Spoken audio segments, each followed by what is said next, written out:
Olá pessoal, então agora na nossa aula de número 57 iremos ver expressões algébricas. Então na aula de hoje iremos falar sobre apenas expressões algébricas e a ideia de variável, certo?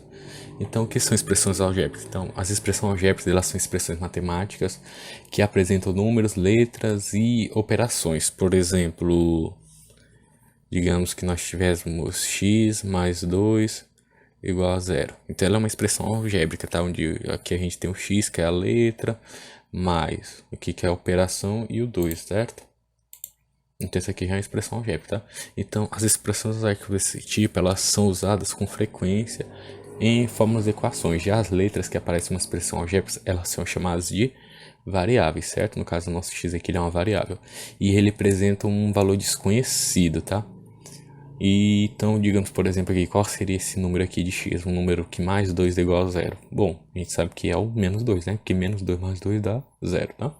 Então, os números escritos na frente das letras eles são chamados de coeficiente e deverão ser multiplicados pelos valores atribuídos às letras. O que seria esse número coeficiente? Seria, digamos, se por exemplo, né, a gente tivesse um 2 aqui. Então, esse 2 aqui ele seria chamado de coeficiente e ele deveria ser multiplicado pelo valor numérico que a gente encontrasse para x, tá bom? Então agora vamos para a ideia de variável. Então, no estudo que a gente fez sobre sequência, né, a gente utilizou a letra N para apresentar a posição de um termo qualquer na sequência, né, que foi o termo geral. E essa é uma maneira de indicarmos uma generalização de resultados. No caso, foi a lei da formação da sequência que a gente viu, certo? Então, vamos acompanhar agora a situação a seguir, tá? Por exemplo, nós temos a sequência aqui dos números quadrados perfeitos, né? 1, 4, 16, 25, 36. Então, a gente vai indicar por N, que ele é o termo geral dessa sequência, ele é igual a N ao quadrado, né? Com N sendo maior que zero, né? Que a gente sabe que é 1 ao quadrado, 2 ao quadrado, 4 ao quadrado, 5 ao quadrado e os números perfeitos, tá? Então, na fórmula, o termo geral Qn, onde n é ao quadrado, né? N ele é a variável, então ele pode assumir o valor de qualquer número natural não nulo. E o n ao quadrado, ele é a expressão algébrica, tá? Então, quando a gente substitui um valor de n na forma do termo geral, estamos observando o valor numérico da expressão algébrica n ao quadrado. Estamos descobrindo o valor para esse valor, né, que a gente substituiu. Então, por exemplo, a gente obteve o décimo termo, fazemos que n é igual a 10, tá? Em que n, né, é igual a n ao quadrado, então, ou seja, nós vamos ter que 10 é igual a 10 ao quadrado, que é 100. Esse é o décimo termo, tá? Então, a gente sabe, assim que note que já sabemos o valor do termo, então a gente pode descobrir também a sua posição na sequência, tá?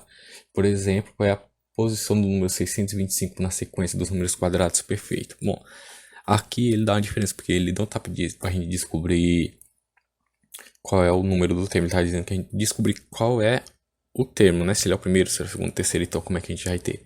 Então nós vamos ter que n ele é igual a n ao quadrado. Então, como 625 ele é o resultado, ele é o valor, né, total da sequência, então nós vamos ter aqui, ó, que ele é o 625 e nós vamos descobrir que é o n ao quadrado. Qual número ao quadrado que dá 625, certo? Então nós vamos ter lá, n é igual a...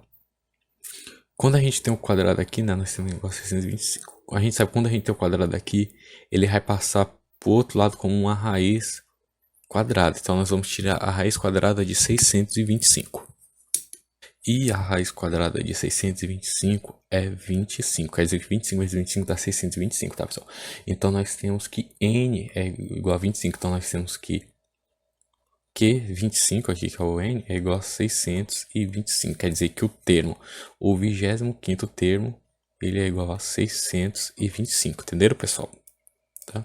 Então, nesse caso, a gente diz que n é uma incógnita, pois ele representa um valor que se procura, e no caso a gente achou esse n, tá?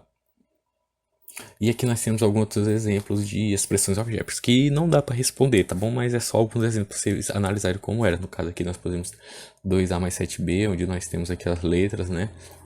As variáveis, nós temos os coeficientes, que são o número 7, o número 2, tá? Então, são alguns exemplos de expressões algébricas, onde nós temos os números, né? As incógnitas, que eu sei aqui, as letras, né? Temos as variáveis, os quocientes, que é o número que está acompanhando as letras, nós temos os números normais, além das operações, como aqui nós temos a soma, aqui nós temos a subtração, certo, pessoal? E assim terminamos a nossa aula de hoje.